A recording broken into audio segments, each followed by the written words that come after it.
My meowing milkmaids, welcome to a brand new death battle. That's right, Death Battle just came back from the dead and released Omni-Man versus Bardock, Invincible versus Dragon Ball Z. And I'll be honest, I think this is a one-sided slaughter, and it depends by how far you want to crank up the Invincible guys. There's that one scene of Omni-Man standing next to a black hole, just casually. That, I think you could power scale that to the max. You could also accept that's an anomaly, and then in that case, a Bardock would annihilate his face. I personally am more on the side of Bardock winning this one. However, I am also very excited to see how this goes. Either way, it's gonna be one-sided. A comic Omni-Man would probably annihilate him. Show Omni-Man would probably get annihilated. So I suppose we'll see what this is all about. I am very excited to tune in. It's been a while for Death Battle, and we'll see what it's all about. Fight! Omni-Man versus Bardock. The ostracized Viltrumite and the doomed Saiyan. He's Wiz and I'm Boomstick. And it's our So job. they're calling him the ostracized Viltrumite. So they're obviously talking about comic Omni-Man, not show Omni-Man, right? To analyze their weapons, armor, and skills to find out who would win All right. a death battle. Let's go. Omni-Man, Earth's once greatest hero. Alongside the Guardians of the Globe, he Are you serious? protected the world from all manner of threats. And then he killed the Guardians of the Globe. in a single day, it all went horribly wrong. Why Omni-Man? How Omni-Man? Who Omni-Man? That train scene is fucking crazy. Who indeed? Champion of Earth, best-selling author J.K. Simmons, yet it was all a charade, with his murderous rampage only brought to a halt thanks to his own son. It all starts with his home planet, Viltrum, which I hear is a totally lovely utopia. See, my favorite part about Vtube is how they celebrate racism. Did I say favorite part? I meant that's the worst part of Vtube. Through brutal mortal combat. With a K! Or, wait, no, that came later. Viltrumites are among the most powerful beings in the universe. God damn, he's 2,000 years old. Let's go. Even more so after they purge the weaker members of their species. As a Oh my god! Right, likes, Mark, Debbie, writing, and bugs! You see, that is a reference for when he impregnated a bug whammon. vanguard of the Viltrumite Empire, Omni-Man infiltrated Earth as Nolan Grayson, expected to prepare the planet for Imperial assimilation. Which should have been easy, since he's got your classic strongman superpowers and he's basically invulnerable, easily knocking around asteroids the size of Texas. He can fly at unbelievable speeds, soaring from Earth to the planet Thraxa in under 1 week. Thraxa is, quote, a couple galaxies away, give or take. That's very far! Whoa! Okay, I didn't realize he was actually going that crazy. So a minimum of 2 galaxies. Beyond the Milky Way's neighbor Andromeda is the lesser-known Triangulum Galaxy, which is over 2.7 million light-years away. Yep, that's a pretty f***ing crazy speed feat. Oh my god, I'm not gonna lie, that's pretty f***ing fast. Reaching it in under 1 week means Omni-Man must have flown over 142 million times faster than light. Oh, and Viltrumites can't breathe in space, so he held his breath the whole way. And it's not like he was in a rush. He was on a soul-searching trip, contemplating the True. significance He was just casually sitting at the edge of a black hole. of smashing his own son's face in. Think, Nolan, think. Yeah, this is why I'm never having kids. You're missing out. But according to another Viltrumite, You're missing out. Kids are wonderful to beat the fuck up. What is that what Boomstick just said? Wiz is like, this is why I'm not having kids, and Boomstick's like, you're missing out. think. Yeah, this is why I'm never having kids. You're missing out. But according to another Viltrumite, Thetis, a bunch of other Viltrumites who actually were in a hurry flew to Viltrum across the Virgo supercluster in less than 24 hours. That's over 20 billion times Holy faster than shit. light. You don't really need to rush anyway. The older a Viltrumite gets, the slower they age. According to the Invincible Handbook, Nolan is over 2,000 years old. And regardless of age, Viltrumites don't suffer muscle fatigue like humans do, so they rarely ever tire out. Seriously? He's got Oh my god, that's a pretty nice, we here at Nuxanor don't condone child violence. We do, however, find it hilarious. Now back to the show. parenting easy mode on, and he couldn't even handle that. I would have killed for that back when my daughter was born. Well, you would have to be a Viltrumite first. A Viltrumite's body contains smart atoms, which they subconsciously manipulate. This cellular structure can effectively recall certain states of being Did it ever mention this in the show? regardless of their present environment, reacting to changes at an atomic level to perform the impossible. Yeah, like surviving your intestines getting ripped out, or even more scary, ripping out your whole beard all at once. Bro, that is fucking crazy. I thought that was just a fake beard. Wait! I thought that was just a fake beard. He actually ripped his whole beard off? Oh my god, he got clean shaven? That's insane. Only a Viltrumite could pull off something that disturbing. Awesome. Okay, this is Nolan is incredibly tough, but if he faces superior forces, his smart atoms can adjust to make him even stronger by comparison. This is why Viltrumites are considered invincible. Most weapons in the universe can't even scratch a Viltrumite like him. Even a ship's cannon like this one can't take down a Viltrumite, and it obliterated a massive solar disk nearly half the size of a star. In a planet, he's strong enough to shatter one by flying straight through it. Holy shit. Holy shit. Cartoon ass logic, bro. I didn't realize he has those comic feats. Oh my god, dude's a monster. Planet so big it has a whole ring around it. The Roche limit factor dictates the size a celestial body must be in order to disperse orbiting material as a ring. In short, an Earth-sized planet can't support... I'm not gonna lie, their editing is fire on this one. This is one of their best edited videos so far. Such a ring, meaning this one must be... Kind of ironic, because now Rooster Teeth doesn't own them anymore. So despite the fact that Rooster Teeth no longer owns Death Battle, for their editing budget to have actually gone up is wild. Much larger. And don't get me started on how the ring is actually made up of dead bodies because What? Just go read the comic. If Okay, no spoilers. I'm no spoilers. I'm not gonna spoil myself. I'm not gonna spoil myself. I'm not gonna fucking spoil myself. But what the fuck? Roche isn't doing it for you, this planet also supports 5 moons in its orbit, and even the smallest is a perfect sphere, meaning its own gravity shaped it. At minimum, a moon like that must have a diameter of 600 kilometers, or 370 miles. Comparing this to the planet's diameter, we can tell this world is nearly 14 times larger than Earth. Or it was before, you know, kablam. Now, Omni-Man does have his weaknesses. Monsters like Ragnar's can pierce Viltrumite flesh, and he's extremely sensitive to a specific high-pitched frequency, which can destabilize his body's equilibrium. But his real weakness turned out to be, you guessed it, fatherhood. True! Nothing like defeating a great man by being an annoying little son, am I right? Thanks to his son, Mark, Nolan began to re-examine his perspective and his place in the universe. He settled down in a new place, got himself a new job, and even had a new kid with his new wife. Let's go. Who's a bug? A bug lady? A bug lady, and I've seen her comic version, and she was stacked. He banged a bug. Why, Omni-Man? How? Stop asking the stupid questions, okay? Omni-Man gets it done, okay? Alright, pussy is pussy. Shut the fuck up. Omni-Man? Stop judging, Omni-Man! Everyone deals with parenting stress in their own way. When Nolan was lecturing to Mark about how insignificant people are, Mark wasn't the only one he was trying to convince, if you catch my drift. Nolan Grayson's real mission isn't planetary conquest or saving the innocent. It's to discover if a violent man who can break the world can also be a good father. Godspeed, Omni-Man. What a cool fucking character, bro. What a fantastic character. Alright. In the far reaches Yeah, I wonder what they're gonna do for Bardock, because Bardock has, like, no canon feats. Scaling him against what Goku would be able to do? Like, this is gonna be interesting. of the cosmos laid a world with a people like no other, born and raised to do just one thing: fight.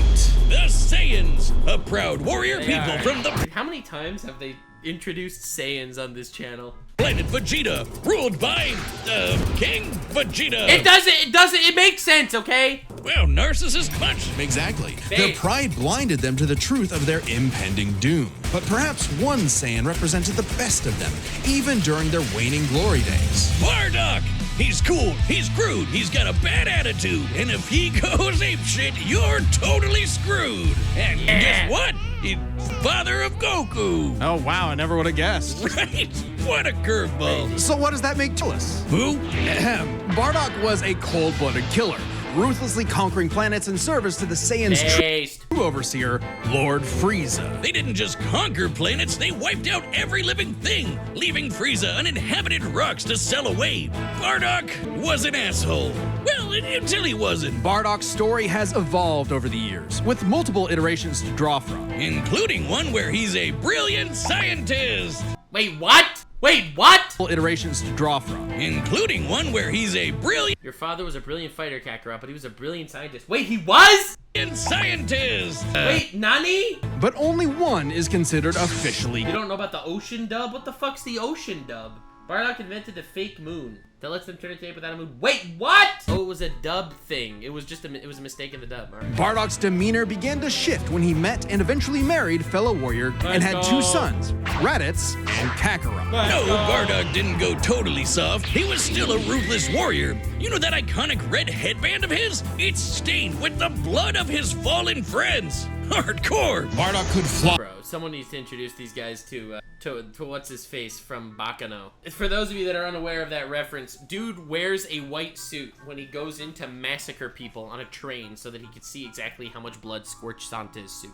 Like, that is the most fucking gangster shit in the universe. Lad Russo, that was his name. Moved faster than light and was naturally adept in using his ki as an explosive weapon. AKA shooting lasers from his hands. True to his brutal screw you nature. They say shooting lasers from his hands. Meanwhile, the other guy just has basic heat vision. His moves are all about overwhelming power. His final spirit cannon is like a ki-powered bazooka. His rebellion hammer punch ignites enemies on contact. And his rebellion spear basically turns him into a supercharged battering ram. The guy has no chill. He will run you over, break your spine, light you on fire, and then move on to the next guy. Yeah! A day's work for a Saiyan. Marriage didn't change that. While Bardock cared for Gine, in fact being one of few Saiyans of his time to actually have a romantic partner, he was still no family man. Like most Saiyans, he saw his sons as nothing more than future soldiers. Bardock was a He's dead. low-class warrior, so it was unlikely his kids would grow up to be anything more than battlefield fodder. But they would still possess the Saiyans' power,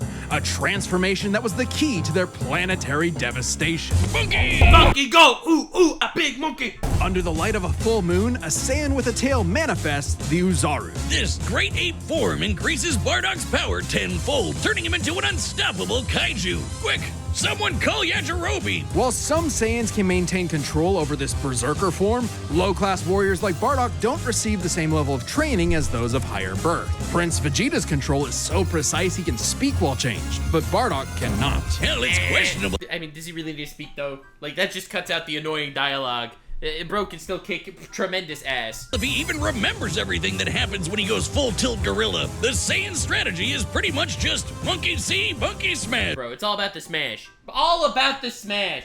Despite being low class, Bardock's power level nearly matched that of King Vegeta, who could destroy multiple planets at once. At about this time, King Vegeta's power level was around 10,000. Yeah, we know power levels are kinda janky. Nobody can agree on what the number really means. Outside of his fight with Gas, Bardock doesn't really show any high-end feats in canon, but we can use power levels to compare him to other characters with similar levels to better understand his potential. There we go. I knew that that's what they were going to end up doing, right? There's no way to actually describe him based on feats because you didn't actually see him do anything. You're going to have to do your best to, compare him to other Dragon Ball characters. Like when his son fought Prince Vegeta. What's the scouter say about his power level? It's over 8,000. Yeah, the dub changed it to fit Vegeta's lip flaps, but we only cover the cold hard truth. Wait, what? It was actually 8,000 in the sub? Wait, in the original Japanese it was 8,000? They changed it to 9,000 for the dub? There is no— my life is a lie! What? You are joking.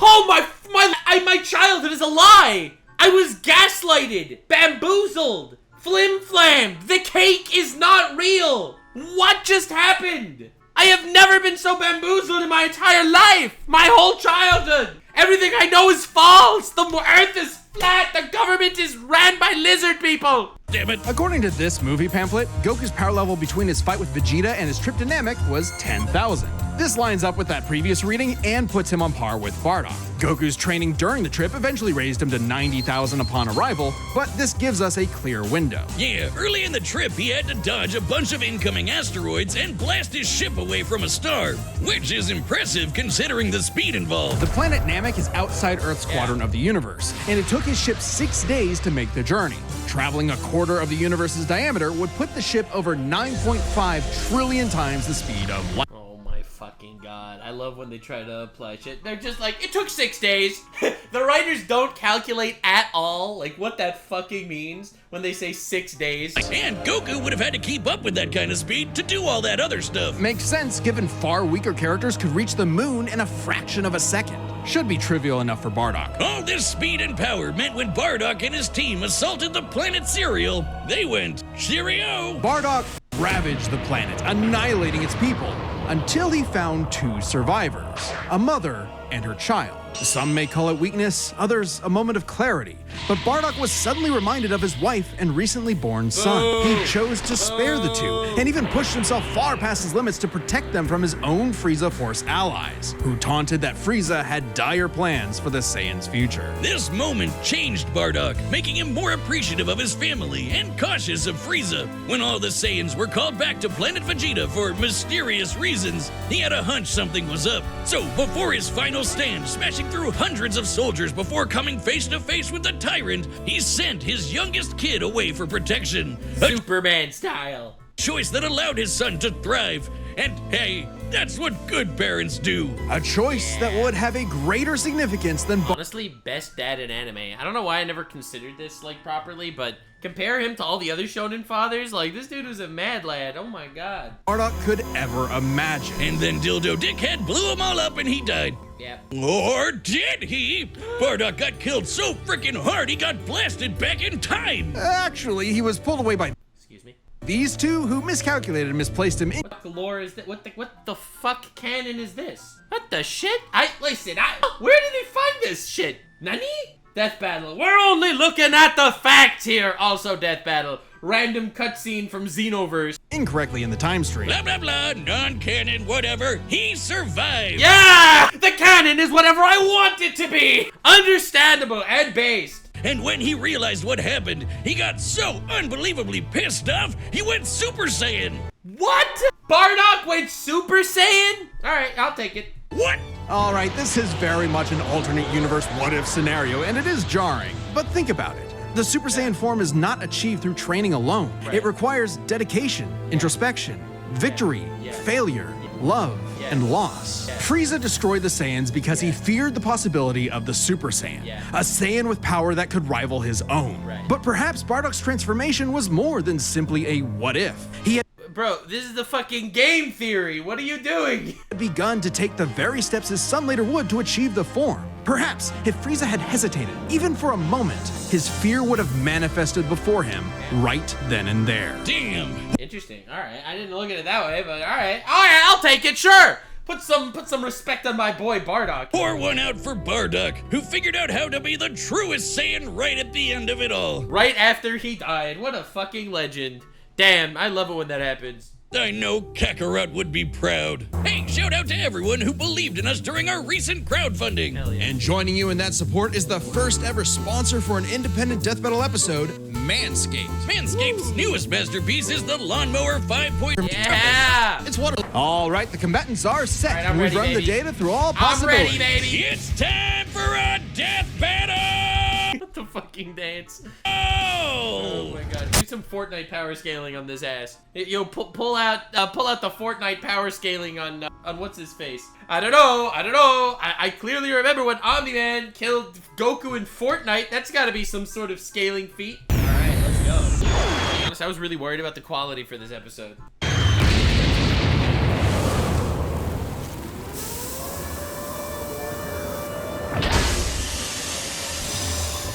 Alright. Great. Another gross bug planet. Ooh, wait. Ooh, the voice acting is sexy. Ooh. Starring Whisper, Omni-Man, Carmen. Ooh, sexy. This planet No way they're doing the Mortal Kombat frame! isn't anyone's to conquer. Don't underestimate me!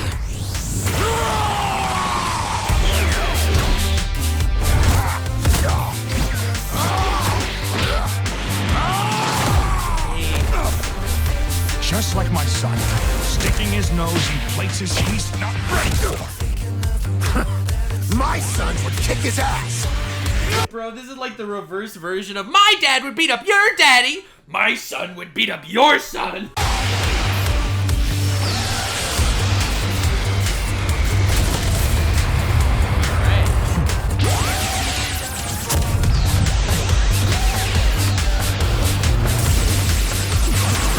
That's where you could tell that the animation budget dropped a little bit. Like that, what was that?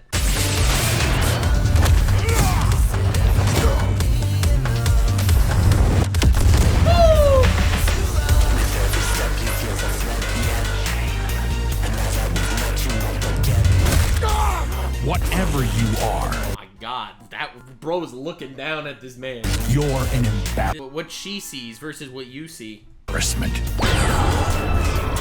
Whatever you are an embarrassment. Bro took that dad disrespect training course from day one. Holy crap. It's monkey time! Wait till you see the real power of a Saiyan.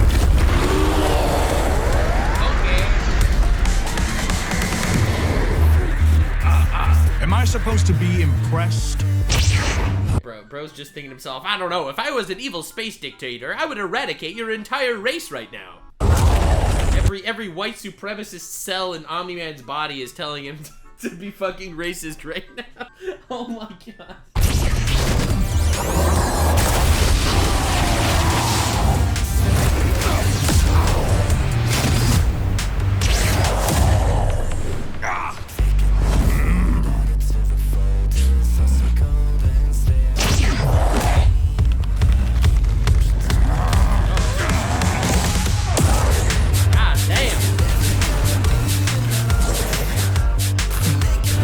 Character models are a little janky for sure, but I'm happy it actually looks good. Ah!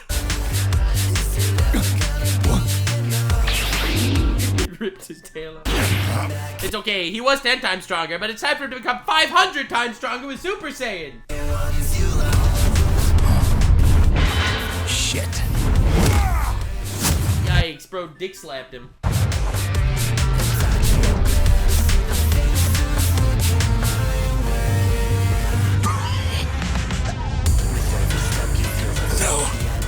Super Saiyan time. Lead me. I won't let you take me from my war. Damn, bro! Fighting for his wife. Let's fucking go.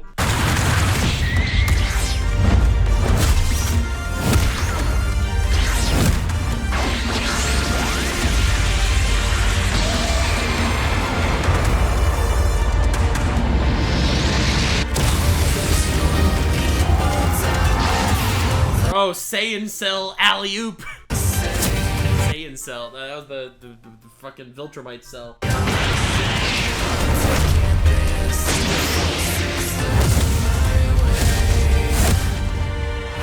Your time is up! Uh-oh.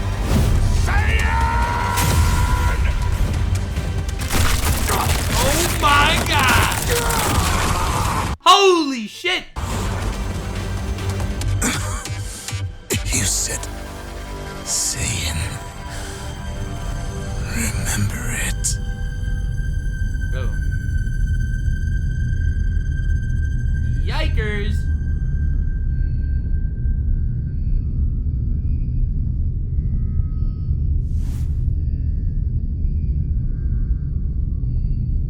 Fuck. What? That was it! Okay, that was a little anticlimactic finale. But yeah, Comic Feet Omni-Man just fucking wallops. Hey-o! Okay, these Gokus have got to stop picking fights with guys in capes. Pitting Saiyan against Viltrumite is fascinating. Among the many similarities, 5 specific categories stand out. Starting with speed. Bardock is much faster, given his power level matched Goku dodging asteroids at 9.5 trillion times light speed.